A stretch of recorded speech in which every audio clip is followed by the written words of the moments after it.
To use all of the touch gestures on JBL Tune Flex, first we need to open JBL headphones app on the device that is currently connected with our earbuds. Then we can click on them right here in the app, scroll down and look for the gestures. Now, if you select them, then you can see the gestures for the left earbud as well as the right one. If we go for the left one and right one as well, it has basically the same settings.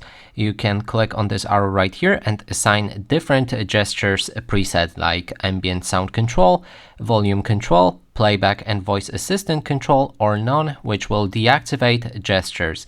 If we go for ambient sound control, there's a few options like tap once to activate noise cancelling, switch between ambient aware, or turn off any noise cancelling options. You can double tap to talk through to turn on or off talk through, and tap and hold to activate native voice assistant. There's a volume control as well, which allows you to tap once to increase volume by one level, double tap to decrease volume by one level, or tap and hold to activate a native voice assistant as in previous option. We can go for playback and voice assistant control.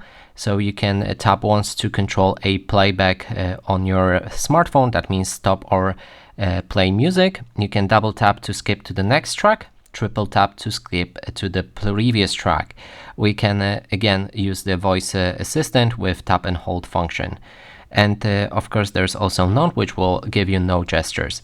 And in call controls, when you're in a call, you'll be able to double tap to answer incoming call or hang up ongoing call.